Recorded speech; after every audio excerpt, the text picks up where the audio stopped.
نحمده ونستعينه ونستغفره ونعوذ بالله من شرور أنفسنا ومن سيئات أعمالنا من يهده الله فلا مضل له ومن يضلل فلا هادي له وأشهد أن لا إله إلا الله وحده لا شريك له وأشهد أن محمدًا عبده ورسوله أما بعد فإن خير الحديث كتاب الله وخير الهدي هدي محمد صلى الله عليه وسلم وشر الأمور محدثاتها وكل محدثة بدعة وكل بدعة ضلالة وكل ضلالة في النار فأعوذ بالله السميع العليم من الشيطان الرجيم بسم الله الرحمن الرحيم يا أيها الذين آمنوا اتقوا الله حق تقاته ولا تموتن إلا وأنتم مسلمون يا أيها الناس اتقوا ربكم الذي خلقكم من نفس واحدة وخلق منها زوجها وبث منهما رجالا كثيرا ونساء واتقوا الله الذي تساءلون به والأرحام إن الله كان عليكم رقيبا يا أيها الذين آمنوا اتقوا الله وقولوا قولا سديدا يصلح لكم أعمالكم ويغفر لكم ذنوبكم ومن يطع الله ورسوله فقد فاز فوزا عظيما وقال تعالى في موضع آخر تلك أمة قد خلت لها ما كسبت ولكم ما كسبتم ولا تسألون عما كانوا يعملون وقال النبي صلى الله عليه وسلم أول جيش من أمتي يغزون مدينة قيصر مغفور لهم رواہ البخاری۔ حاضرین جمعہ، بزرگان دین، نوجوان ملت، عزیز طلبہ، اللہ رب العالمین کی بڑائی اور اس کی حمد و ثنا سب سے پہلے ہم کریں، اس کے بعد اللہ کے حبیب جناب محمد الرسول اللہ صلی اللہ علیہ وسلم پر درود و سلام پیش کریں۔ اللہم صلی علی محمد وعلی آل محمد کما صلیت علی ابراہیم وعلی آل ابراہیم انکا حمید مجید۔ اللہم بارک علی محمد وعلی آل محمد کما بارکت علی ابراہیم وعلی آل ابراہیم انکا حمید مجید۔ برادران اسلام، محرم الحرام کا مہینہ چل رہا ہے اور اس ضمن میں اس تعلق سے یہ تیسرا خطبہ ہے۔ پہلے خطبے میں محرم الحرام کی فضیلت، عاشوراء کی فضیلت، اس کے روزے کی فضیلت، یہ چیزیں بیان کی گئی تھیں، اور جو خرافات اور بدعات اس مہینے میں رائج ہوئی ہیں ان کے بارے میں یہ بتلایا گیا تھا کہ ان چیزوں کا دین سے کوئی تعلق نہیں ہے۔ دین ان بدعات، ان خرافات اور ان نئی چیزوں سے جو دین میں ایجاد کی گئی ہیں، دین اس سے بری ہے۔ اس کے بعد دوسرے خطبے میں ایک تاریخی طور پہ ایک روشنی ڈالی گئی تھی، سرسری طور پہ اللہ کے حبیب جناب محمد الرسول اللہ صلی اللہ علیہ وسلم کی پیدائش سے لے کر کے اور امیر معاویہ رضی اللہ تعالیٰ عنہ کی وفات تک یہ بتلایا گیا تھا کہ اس دوران میں جو خلفاء گزرے ان کے کیا خدمات رہے اور ان کی مدت خلافت کتنی رہی، یہاں تک کہ سن 60 ہجری میں امیر المومنین کاتب وحی امیر معاویہ رضی اللہ تعالیٰ عنہ کا انتقال ہوا۔ آپ کے انتقال کے بعد آپ نے چونکہ اپنی زندگی ہی میں اپنے بیٹے یزید بن معاویہ کو ولی عہد بنایا تھا، اور ولی عہد جب بنایا تو باپ خلیفہ کی وفات کے بعد، یعنی حضرت معاویہ بن ابی سفیان کی وفات کے بعد یزید بن معاویہ خلیفہ ہوئے،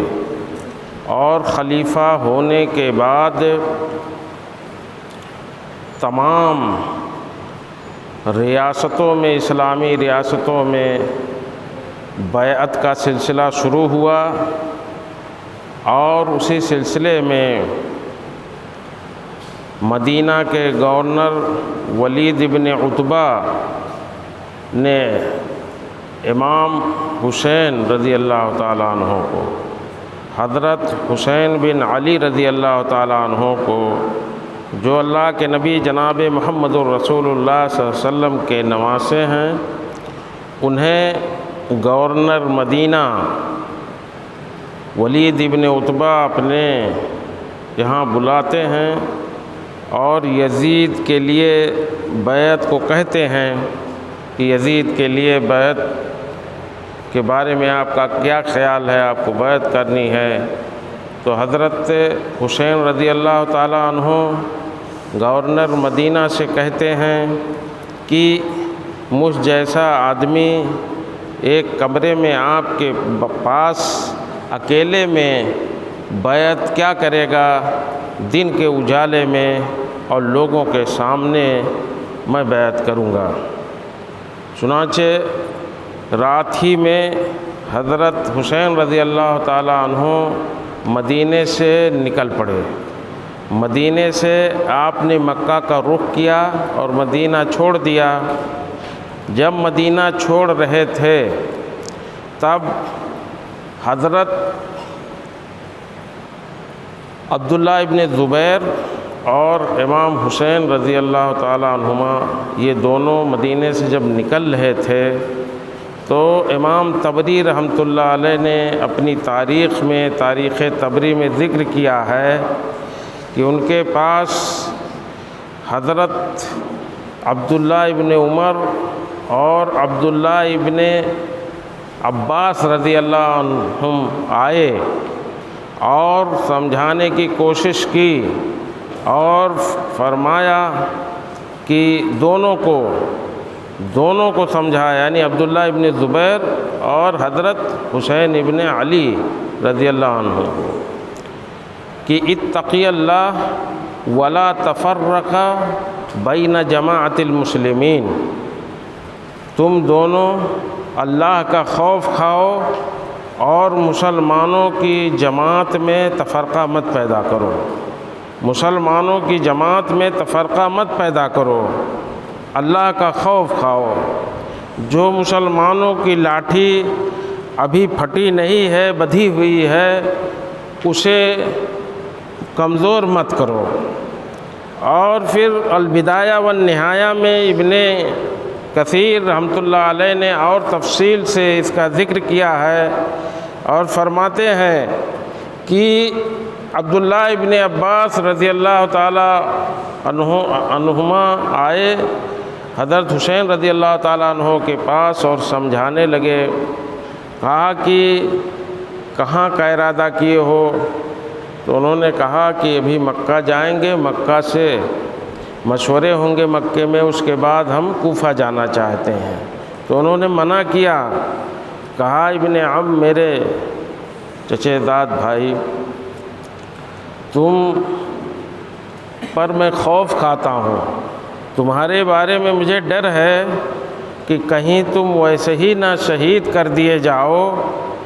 جیسے حضرت عثمان غنی رضی اللہ تعالیٰ عنہ اپنے گھر میں اپنے بیوی بچوں کے سامنے شہید کر دیے گئے مدینہ میں۔ ایک کام کرو، اگر جانا ہے تو میرا کچھ مشورہ لے لو، وہاں ابھی مت جاؤ، اور اہل کوفہ کو، عراق والوں کو لکھو کہ وہ اپنے دشمنوں کو پہلے کوفہ سے، عراق سے نکال دیں، اور تمہیں جانا ہی ہے تو یمن کی طرف چلے جاؤ، وہاں گھاٹیاں ہیں، پہاڑیاں ہیں، اور وہاں تمہارے والد کے ہمدرد اور معین و مددگار بھی ہیں، وہاں کا رخ کر لو، وہاں محفوظ رہو گے جب تک یہ لوگ، یہ اہل کوفہ اور عراق کے لوگ یہ تمہارے دشمنوں کو وہاں سے نکال نہ دیں، اور بصورت دیگر میں جانے کی اجازت نہیں دوں گا۔ عراق والے غدار ہیں، مکار ہیں، ان پہ بھروسہ کرنے کے لائق نہیں ہے کوفیوں پر۔ اس کے بعد حضرت عبداللہ ابن عمر رضی اللہ عنہما وہ بھی سمجھانے لگے، اور انہوں نے کہا کہ تم وہاں جانے کا ارادہ ترک کر دو کوفہ، کیونکہ کوفے کے لوگ بھروسے مند نہیں ہیں۔ تو جب منع کر دیا کہ نہیں مجھے جانا ہے، میں نے ارادہ کر لیا ہے، تو سینے سے چمٹا کر کے، سینے سے لگا کر کے عبداللہ ابن عمر رضی اللہ عنہما رونے لگے، اور حضرت حسین کو کہا کہ مستقبل میں شہید کر دیے جانے والے، قتل کر دیے جانے والے میرے بھائی، تمہیں میں اللہ کے حوالے کرتا ہوں۔ یہ تمہارا قدم اچھا نہیں ہے جو تم عراق جا رہے ہو، عراق کا یہ جو تمہارا ارادہ ہے ترک کر دو، اس لیے کہ کوفی اور عراق کے لوگ یہ بھروسے مند نہیں ہیں، اور اگر ایسا نہیں ہے تو لاؤ میں گلے لگا لیتا ہوں، تمہیں رو لیتا ہوں، کیونکہ مجھے اندیشہ ہے کہ تم مستقبل میں شہید کر دیے جاؤ گے۔ حضرت ابو سعید خدری رحمۃ اللہ علیہ وہ بھی سمجھاتے ہیں، اور انہوں نے اتنا سمجھایا کہ کہا کہ دیکھو میں نے تمہارے والد کو یہ کہتے ہوئے حضرت علی کو سنا ہے، امیر المومنین حضرت علی کو، کہ یہ کوفہ کے لوگ اللہ کی قسم میں ان سے تھک گیا ہوں، اکتا گیا ہوں، میں ان سے نفرت کرتا ہوں، اور یہ بھی مجھ سے تھک گئے، اکتا گئے، مجھ سے نفرت کرتے ہیں۔ یہ ماجرا تو آپ کے والد کا تھا، آپ انہی کے نرغے میں جا رہے ہو، لیکن کسی کی بات نہیں سنی۔ اس کے علاوہ تمام تاریخ طبری میں اور بدایہ و نہایہ میں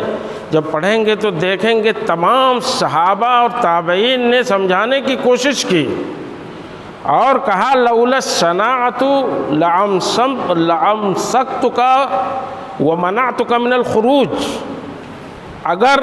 یہ عیب کی بات نہ ہوتی کہ مکے اور مدینے کے لوگوں نے نواز رسول کو پکڑ لیا، باندھ لیا، روک لیا سفر کرنے سے، اگر دنیا اس کو عیب نہ سمجھتی تو تمہیں ہم لوگ پکڑ لیتے اور منع کر دیتے نکلنے سے، نہیں جانے دیتے، نہیں سنے۔ گورنر مکہ وہ بھی انہوں نے بھی التماس کیا، کہا کہ آپ مکے ہی میں قیام کریں، میں آپ کے حفظ و امان کی گارنٹی دیتا ہوں کہ یہاں آپ کو کوئی پریشانی نہیں ہوگی، آپ یہیں قیام رکھیں اور نہ جائیں۔ چنانچہ کسی کی نہیں مانتے ہیں، اور چونکہ اس سے پہلے جب مکے میں مشورہ کر رہے تھے لوگوں سے حضرت حسین رضی اللہ تعالیٰ عنہ، تو خطوط آ رہے تھے کوفہ والوں کے برابر کہ آپ آئیے، آپ کے ہاتھ پہ بیعت کریں گے، آپ کو خلیفہ بنائیں گے۔ آپ مکے ہی میں تھے، اس سے پہلے اپنے چچا زاد بھائی مسلم بن عقیل کو کوفہ بھیج چکے تھے، اور کہا تھا کہ جا کر کے وہاں کے حالات کا جائزہ لو اور وہاں حمایت جٹاؤ، اور وہاں کے جس طرح کے حالات ہوں وہاں کے حالات کے بارے میں باخبر کرو۔ حضرت حسین رضی اللہ تعالیٰ عنہ مکے سے نکل چکے ہیں، اور مسلم بن عقیل کوفہ میں ہیں، وہاں کے حالات بگڑے، انہیں لگا کہ میں شہید کر دیا جاؤں گا، قتل کر دیا جاؤں گا، چنانچہ انہوں نے ایک خط لکھا، اور خط لکھ کر کے حضرت حسین رضی اللہ تعالیٰ عنہ کو بھیجا، اور کہا کہ میرا اگر یہ خط آپ کو مل جائے تو آپ برائے مہربانی کوفہ کا رخ نہ کریں، لوٹ جائیں، آپ مکہ لوٹ جائیں، مدینہ لوٹ جائیں، کیونکہ جب تک یہ خط ملے گا آپ کو تب تک میں شاید شہید کر دیا جاؤں گا۔ مجھے قتل کر دیا جائے گا۔ اور یہ وہی لوگ ہیں جنہوں نے ہمیں خطوط بھیجے تھے مکے میں، یہی وہ غدار لوگ ہیں جو میری جان کے پیچھے پڑے ہوئے ہیں، جنہوں نے آپ کو خط لکھا تھا۔ وہ اصلاً غدار ہیں، یہاں آنے کی پوزیشن آپ کی نہیں ہے، یہ ایک ان کی چال تھی اور ان کا مکر تھا، فریب تھا۔ چنانچہ حضرت حسین رضی اللہ تعالیٰ عنہ عراق کی سرزمین پہ پہنچے ہیں، کربلا کے میدان میں نہیں، اس سے پہلے ہی وہ خط آپ کو مل جاتا ہے۔ اور امام طبری رحمۃ اللہ علیہ لکھتے ہیں کہ فَحَمَّ أَن يَرْجِعَ وَلَكِنْ كَانَ مَعَهُ إِخْوَةٌ مُسْلِمٌ بن عقیل فَمَنَعَهُ فَقَالَ وَاللَّهِ لَن نَرْجِعَ حَتَّى نُصِيبَ بِثَارِنَا أَوْ نُقْتَلَ۔ حضرت حسین رضی اللہ تعالیٰ عنہ نے جب یہ ارادہ کیا، امام طبری نے لکھا کہ لوٹ جائیں یہ خط پانے کے بعد، مکہ لوٹ چلیں، تب مسلم بن عقیل یعنی وہ مسلم بن عقیل جو پہلے کوفہ میں تھے اور انہوں نے خط لکھا تھا کہ میں یہ خط ملتے ملتے مجھے شہید کر دیا جائے گا، قتل کر دیا جائے گا، تو ان کے بھائیوں نے کہا کہ آپ کو لوٹنا ہو تو لوٹ جائیں، اللہ کی قسم ہم لوگ نہیں لوٹیں گے یہاں تک کہ ہم اپنے بھائی کے خون کا بدلہ نہ لے لیں یا خود شہید نہ ہو جائیں۔ چنانچہ مجبوری میں آگے بڑھتے ہیں۔ جب کربلا کے میدان پہنچتے ہیں، وہاں پر یزید کی فوجوں سے سامنا ہوتا ہے اور باتیں ہوتی ہیں۔ حضرت حسین رضی اللہ تعالیٰ عنہ نے اپنا نظریہ پیش کیا اور کہا کہ اگر مجھے اجازت دی جائے تو میں جاؤں، خود ملاقات کر کے یزید سے ملاقات کروں گا، اس سے بیعت کروں گا، اس کے ہاتھ میں ہاتھ دوں گا، یا اگر یہ منظور نہیں ہے تو مجھے جانے دو ان سرحدوں کی طرف جہاں اسلامی فوجیں لڑ رہی ہیں، کافروں سے، دشمنوں سے لڑ رہی ہیں، وہاں جا کر کے میں جہاد کروں۔ چنانچہ ابن زیاد جو تھا وہاں کا گورنر، وہ مانا نہیں، اس نے کہا میرے ہاتھ میں تمہیں پہلے بیعت کرنی ہوگی۔ یہ لوگ جانے نہیں دینا چاہتے تھے، حضرت حسین رضی اللہ تعالیٰ عنہ کو یزید تک نہیں جانے دینا چاہتے تھے۔ اس کی وجہ یہ تھی کہ وہ غدار لوگ جنہوں نے خط لکھا تھا حضرت حسین رضی اللہ تعالیٰ عنہ کے، وہ ادھر سے اس فوج سے، کوفے کی فوج، عراق کی فوج جو یزید کی تھی، ابن زیاد کی فوج جو تھی، اس میں لڑنے کے لیے سامنے کھڑے تھے ان کے، جنہوں نے انہیں بلایا تھا مکے سے کہ آپ آئیے کوفہ، وہ سامنے کھڑے تھے، وہ قبیلوں کے سردار، وہ غدار لوگ، ان کے چہرے حضرت حسین رضی اللہ تعالیٰ عنہ کے سامنے تھے۔ انہیں ڈر تھا، خوف تھا کہ اگر یہ یزید کے پاس گئے تو ہمارے بارے میں پتہ چل جائے گا، ساری باتیں بتلا دیں گے کہ یہ تو آپ کے ساتھ یہاں لڑ رہے ہیں اور وفاداری کا ثبوت دے رہے ہیں، دراصل انہوں نے ہی ہمیں بھڑکایا ہے، یہ ہم کو بلائے ہیں مکہ سے۔ انہوں نے سوچا کہ ہمارے چہرے کھل گئے ہیں اور ہم بے نقاب ہو جائیں گے، تو ان لوگوں نے سازش کیا اور سازش کر کے وہاں پر شہید کر دیا گیا حضرت حسین رضی اللہ تعالیٰ عنہ کو۔ کربلا کے میدان میں 61 ہجری کو عاشورہ کے دن 10 محرم الحرام، جو پہلے خطبے میں بتلایا گیا کہ جو یہ خرافات اور جو یہ بدعتیں اس امت میں رائج ہوئی ہیں، یہ 10 عاشورہ سن 61 میں حضرت حسین بن علی رضی اللہ عنہما کی شہادت سے یہ بدعتیں آئی ہیں، جو دین نہیں ہیں۔ اللہ کے نبی صلی اللہ علیہ وسلم کی وفات کے کتنے 50 سالوں کے بعد سن 11 ہجری میں اللہ کے نبی صلی اللہ علیہ وسلم کی وفات ہو گئی تھی، دین مکمل ہو گیا تھا، اس کے بعد دین میں کمی زیادتی کرنے کی کسی کی حیثیت نہیں ہے، اور سن 61 میں یہ واقعہ رونما ہوا۔ اگر یہ چیزیں جو 61 میں ہوئیں، اور دیکھیے وہ 10 محرم کو وہ واقعہ پیش آیا، دردناک واقعہ۔ اگر وہ 10 محرم کو نہیں ہوتا تو 10 محرم کی فضیلت تو میں نے بتلا دیا گزشتہ خطبوں میں کہ اس کی فضیلت کس لیے، عاشورہ کی وجہ سے ہے۔ اور وہ کیوں کہ حضرت موسیٰ علیہ السلام کو فرعون اور اس کی لشکر سے اللہ نے نجات دیا تھا۔ یہودی روزہ رکھتے تھے مدینے میں، اللہ کے نبی نے ان سے استفسار کیا، پتہ چلا تو کہا کہ میں زیادہ حقدار ہوں تم سے، موسیٰ کا معاملہ تو اللہ کے نبی نے بھی روزہ رکھا اور اس کی فضیلتیں بھی بیان کی کہ عاشورہ کا روزہ رکھنے سے ایک سال گزشتہ کے گناہ اللہ معاف کر دیتا ہے۔ یہ 10 محرم الحرام کی فضیلت اس لیے ہے، اور 10 کو 51 سالوں کے بعد 50 سالوں کے بعد یہ واقعہ رونما ہوا، دردناک واقعہ، اور اس کو دین سے لوگوں نے جوڑ لیا۔ اب 10 محرم الحرام کی فضیلت کس لیے ہے امت نہیں جانتے، خرافات میں مبتلا ہو گئی ہے۔ اگر یہ چیز ربیع الاول کے مہینے میں واقعہ ہوتا، یا جو ہے 10 محرم کو نہ ہوتا، 1 محرم کو ہوتا، تب یہ اتنا مغالطہ نہیں ہو پاتا، یہ باتیں جو ہے نہیں ہو پاتی۔ لیکن وہ 10 ہی محرم الحرام کو یہ واقعہ پیش آیا، اس لیے ان رافضیوں کو، ان دین کے دشمنوں کو آسانی ہو گئی کہ اصل چیز کو، اصل فضیلت کو، محرم الحرام کے مہینے کی جو فضیلت ہے کہ یہ حرمت والے مہینے میں سے ایک ہے، اسلامی سال کا پہلا مہینہ ہے، اور 10 محرم الحرام کے روزے کی یہ فضیلت ہے، اور یہ روزہ کیوں رکھا جاتا ہے، اس میں خلط ملط کر دیا، ملا دیا۔ اس سے پہلے بھی اسلام میں جنگیں ہوئیں، غلط فہمیوں کی بنیاد پر، باطل پر نہیں ہوئی۔ جنگ جمل یہ خرافاتی لوگ، رافضی، دین کو بدنام کرنے کے لیے، مسلمانوں کو صحیح راستے سے ہٹانے کے لیے اس 10 محرم حرام کی تاریخ کو تماشا بنا کر کے پیش کرتے ہیں، جبکہ سن 36-37 میں جو جنگ ہوئی تھی اماں عائشہ اور امیر المومنین حضرت علی رضی اللہ تعالیٰ عنہ کے بیچ میں، غلط فہمی کی بنیاد پر ہوئی تھی، اسے جنگ جمل کہا جاتا ہے۔ اور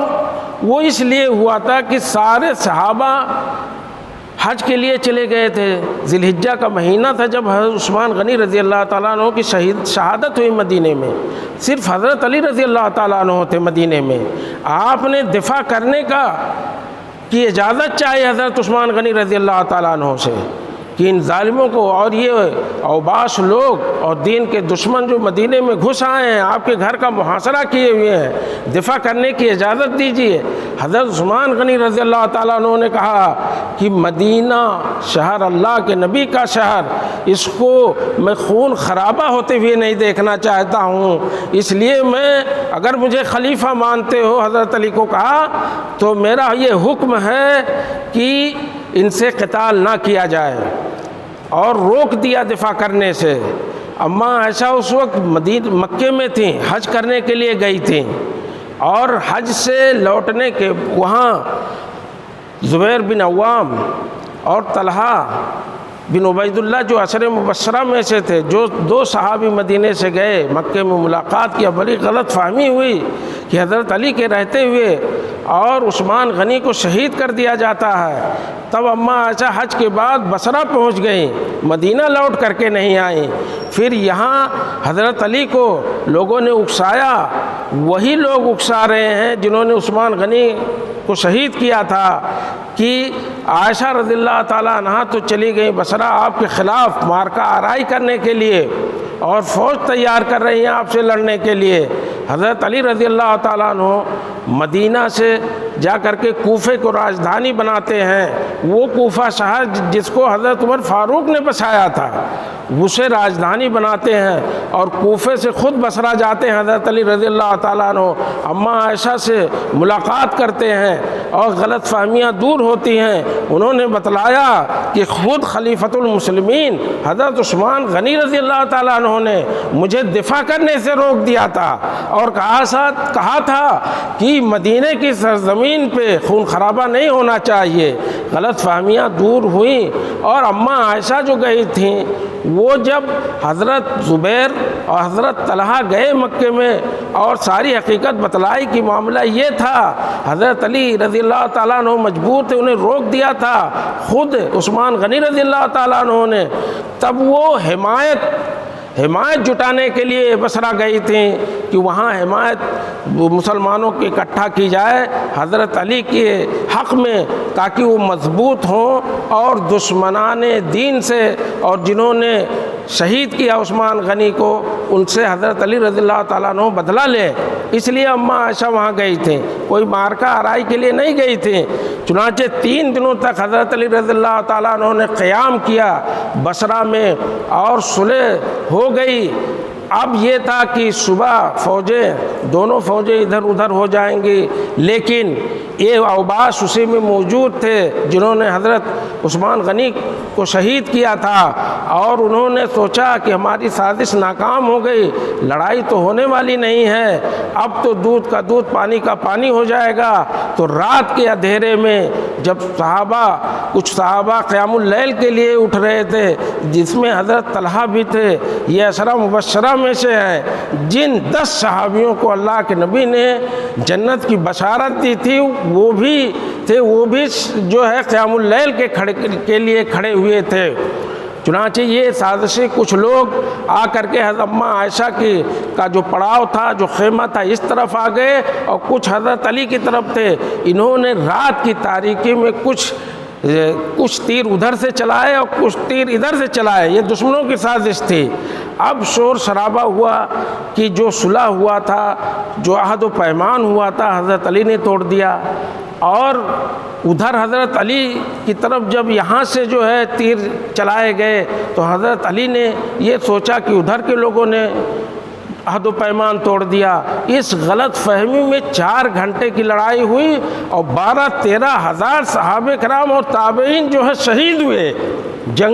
یہ جمل ہے، جنگ جمل کے معنی ہوتے ہیں اونٹ کے۔ اس کا نام اس لیے رکھا گیا کہ اماں عائشہ رضی اللہ تعالیٰ عنہ اونٹ پہ سوار تھی، جو مومنوں کی ماں ہے اور اہل بیت میں سے ہے، اللہ کے نبی صلی اللہ علیہ وسلم کی بیویاں اہل بیت میں سے حضرت علی اور آپ کے نواسے، اللہ کے نبی صلی اللہ علیہ وسلم کی بیٹی اور نواسے حضرت علی، یہ بھی اہل بیت کے بیچ میں غلط فہمی کی بنیاد پر ان جو ہے دشمنان اسلام نے رات کی تاریکی میں جو لڑائی کروائی، اس میں 12-13 ہزار صحابہ اور تابعین شہید ہوئے۔ اس کا واویلا نہیں مچاتے ہیں جنگ جمل کا۔ اس کے بعد جنگ صفین ہوئی، حضرت امیر معاویہ اور حضرت علی رضی اللہ عنہما کے بیچ میں، اور وہ بھی اسی غلط فہمی پر کہ عثمان غنی کے قاتلوں کا بدلہ حضرت علی کیوں نہیں لے رہے ہیں، ان قاتلوں کو میرے حوالے کریں، حضرت امیر معاویہ کا کہنا تھا۔ اور اس بنیاد پر یہ جو ہے غلط فہمی ہوئی، اور پھر صلح ہو گیا تھا دونوں کے بیچ میں، دونوں فوجیں آمنے سامنے ہوئی، صلح ہوئی، اور پھر وہی مکر، وہی دجل اور وہی طریقہ ان دشمنان اسلام نے اختیار کیا جو سبائی تھے، جنہوں نے شہید کیا تھا عثمان غنی کو، انہوں نے پھر لڑا دیا، اور 70,000 صحابہ اور تابعین اس جنگ صفین میں شہید ہوئے۔ جو حضرت علی اور حضرت امیر معاویہ کے بیچ میں جو لڑائی ہوئی تھی، صحابہ کے بیچ میں لڑائیاں ہوئی، 70,000 صحابہ شہید ہوئے تھے، تابعین اور صحابہ ملا کر کے۔ اس کا ڈھڈورا نہیں پیٹتے ہیں، لیکن 70 لوگ جو حضرت حسین رضی اللہ تعالیٰ عنہ کے ساتھ کربلا کے میدان میں جو شہید ہوئے تھے، اس کا بکھیڑا کھڑا کر کے، اور اس محرم الحرام کے مہینے کو، جو برکت والا مہینہ، جو فضیلت والا مہینہ ہے، اس مہینے کو خرافات میں ان لوگوں نے بدل دیا، اور اس کی بنیاد پر اتنی گالیاں دی جاتی ہیں صحابہ کرام کو، کاتب وہی امیر معاویہ کو، اس حضرت ابو بکر صدیق کو، حضرت عمر فاروق کو، اماں عائشہ کو، ابو موسیٰ اشعری کو، حضرت عشر مبشرہ میں سے جو حضرت طلحہ رضی اللہ تعالیٰ عنہ عشرہ مبشرہ میں سے، جب یہ جنگ جمل میں شہید ہوئے تھے تو تاریخ کی کتابوں کو آپ پڑھیں۔ حضرت حسن رضی اللہ تعالیٰ عنہ فرماتے ہیں کہ میرے والد گئے اور ایک چہرے پر سے کہا کہ ذرا سا یہ غبار اور یہ گردہ یہ دھول ہٹاؤ۔ جب دھول ہٹایا گیا تو دیکھا کہ طلحہ بن عبید اللہ یہ عشرہ مبشرہ میں سے ہیں، تو کہا میرے والد رونے لگے اور کہا کہ یا بنیا لو مت قبل 20 سنہ، کہا کہ اے میرے بیٹے، اے کاش تیرا یہ باپ علی کیوں نہ 20 سال پہلے کیوں نہیں مر گیا اور یہ چہرہ دیکھا نہ ہوتا۔ یہ تو ان لوگوں میں سے ہیں جن کے بارے میں اللہ کے نبی نے جنت کی بشارت دی ہے، اور یہ فرمایا ہے کہ ان کو قتل کرنے والے، ان کو شہید کرنے والے جہنمی ہوں گے۔ تو یہ غلط فہمی کی بنیاد پر یہ چیزیں ہوئی۔ تمام صحابہ کے بعد صحابہ شہید ہوئے اس میں۔ یہ سب یہ فتنے تھے، یہ غلط فہمیوں کی بنیاد پر، باطل پہ نہیں تھے، باطل پہ لڑائیاں نہیں ہوئیں، غلط فہمیوں پر خطاوار تھے، غلطیاں ہوئیں جو ہے، اور ان غلطیوں کی پاداش میں لڑائیاں ہوئیں۔ حضرت علی رضی اللہ تعالیٰ عنہ نے تمام جو شہید ہوئے تھے سب کی نماز جنازہ پڑھایا تھا۔ یہ نہیں تھا کہ اس گروپ والوں کا نہیں اور اس گروپ والوں کا ہم پڑھائیں گے، سب کا نماز جنازہ حضرت علی رضی اللہ تعالیٰ عنہ نے پڑھایا تھا۔ یہ تمام چیزیں حقائق لوگ نہیں بتلاتے، امت کو بانٹتے ہیں، یہ دشمنوں کی چال ہے۔ اور اللہ کے نبی جناب محمد الرسول اللہ صلی اللہ علیہ وسلم نے لعنت ملامت کرنے سے منع کیا ہے، صحابہ کرام کو گالیاں دینے سے منع کیا ہے۔ اور یہ حدیث میں نے گزشتہ خطبے میں بھی بیان کیا تھا، اللہ کے نبی صلی اللہ علیہ وسلم نے فرمایا کہ لا تسبوا اصحابی، میرے صحابہ کو گالیاں مت دو۔ اس لیے واللہ فلو ان احدکم انفق مثل احد ذهبا ما بلغ مد احدهم ولا نصیفہ، اگر تم میں سے کوئی آج کے لوگ اور صحابہ کے بعد کے لوگ اور رہتی دنیا تک قیامت تک کے لوگ، اللہ کے نبی نے فرمایا کہ احد پہاڑ کے برابر سونا اللہ کے راستے میں خرچ کرو گے تو جو ایک سیر ہمارے صحابہ خرچ کیے تھے یا آدھا سیر، اس کی برابری نہیں کر سکتے۔ یہ فضیلت ہے، گالیاں مت دو۔ اور لعن طعن کے بارے میں لعنت جو لوگ بھیجتے ہیں، سکوت اختیار کرنا چاہیے۔ اس میں بڑے بڑے صحابہ اور تابعین کے بیچ کا معاملہ ہے، اس میں خاموشی، جو ویسے ہی مر گئے۔ اللہ کے نبی صلی اللہ علیہ وسلم نے ایک اصول دیا امت کو کہ لا تسبوا الاموات، جو مردے ہیں ان کو گالیاں مت دو۔ بخاری کی روایت ہے فَإِنَّهُمْ قَدْ أَفْضُوا إِلَىٰ مَا قَدَّمُوا، اس لیے کہ وہ وہاں جا چکے، جو انہوں نے پیش کیا ہے وہ اس کو پائیں گے۔ اور قرآن کی آیت بھی تو یہی کہتی ہے تِلْكَ أُمَّةٌ قَدْ خَلَتْ لَهَا مَا كَسَبَتْ وَلَكُمْ مَا كَسَبْتُمْ وَلَا تُسْأَلُونَ عَمَّا كَانُوا يَعْمَلُونَ، وہ امت جو گزر چکی، انہوں نے جو کیا اس کا ان سے سوال کیا جائے گا، تم سے ان کے بارے میں سوال نہیں کیا جائے گا، اور جو تم کرو گے اس کے بارے میں تم سے سوال کیا جائے گا۔ ان سے کوئی کسی کا بوجھ نہیں اٹھائے گا، جو گزر چکے وہ گزر چکے، ان کا ثواب، ان کا اجر، ان کا گناہ ان کے ساتھ ہے، ان سے بات پوچھ ہوگی، ان سے سوال جواب ہوگا، تم سے نہیں ہوگا۔ لعنت نہیں کرنی چاہیے۔ لعنت کے بارے میں شریعت اسلامیہ کا ایک اصول ہے، معین لعنت نہیں کر سکتے معین شخص کو کہ یہ لعنتی ہے۔ ایسے عام لعنت تو حدیث میں ہے، بخاری کی روایت ہے، اللہ کے نبی صلی اللہ علیہ وسلم نے فرمایا لعن اللہ السارق یسرق البیض فتقطع یدہ، اللہ کے نبی نے فرمایا کہ اللہ کی لعنت ہو ایسے چوروں پر، ایسے چور پر جو انڈا چوری کرتا ہے اور پھر اس کا ہاتھ کاٹ دیا جاتا ہے۔ یہ تو عام لعنت ہوئی، کسی خاص کو متعین کر کے نہیں کہا گیا، لیکن خاص کے بارے میں منع کیا اللہ کے نبی صلی اللہ علیہ وسلم نے، کسی کو خاص لعنت مت کرو۔ اس لیے بخاری کی یہ بھی روایت ہے کہ ایک صحابی تھے، وہ بار بار شراب کی لت پڑی ہوئی تھی، شراب میں وہ امت ڈوبی ہوئی تھی۔ آپ اور ہم تمام لوگ جانتے ہیں کہ جب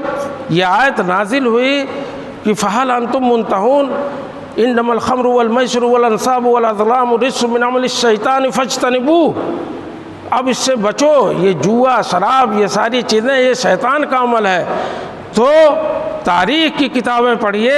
کہ مدینے کی گلیوں میں صحابہ نے پھوڑ دیا اپنے مٹکے شراب کے اور بہنے لگے، مدینے کی گلیوں میں شراب بہہ رہا تھا۔ تو اس طرح کی قوم جو شراب میں ڈوبی ہوئی تھی، ایک صحابی اس کو لت پڑی ہوئی تھی، بار بار پکڑ کے لائے جاتے تھے۔ تو ایک صحابی نے کہا کہ اللہم لعنہ، اللہ کی اس پہ لعنت ہو، ما اکثر ما یوتی بہ، کتنی بار اس کو پکڑ پکڑ کے لایا جاتا ہے۔ تب اللہ کے نبی صلی اللہ علیہ وسلم نے ڈانٹا اور کہا کس نے لعنت بھیجی ہے؟ لا تلعنہ فواللہ ما علمت انہ یحب اللہ ورسولہ، اس کو لعنت مت بھیجو، اللہ کی قسم جو میں جانتا ہوں وہ بات تم نہیں جانتے ہو، یہ اللہ اس کے رسول سے محبت کرتا ہے، یہ اللہ اس کے رسول سے محبت کرتا ہے۔ اسی لیے امام غزالی رحمۃ اللہ علیہ نے اپنی کتاب میں وفیات العیان میں لکھا ہے کہ یزید نے کے بارے میں یہ ثابت نہیں ہے کہ اس نے قتل کیا تھا حضرت حسین کا یا حکم دیا تھا، اور تبری کے الفاظ ہیں، امام تبری نے لکھا ہے کہ جب حضرت حسین رضی اللہ تعالیٰ عنہ کا سر لے کر کے آیا گیا تو فرائت ہوئی، اب راوی کہتے ہیں کہ ان کو دیکھا گیا یزید کہ وہ رو رہا تھا وہ دیکھ کر کے، اور اس نے کہا قد کنت ارضی بطاعت اہل العراق بدون قتل حسین، میں تو راضی تھا اہل عراق کی اطاعت سے، فرما برداری سے اور بیعت سے،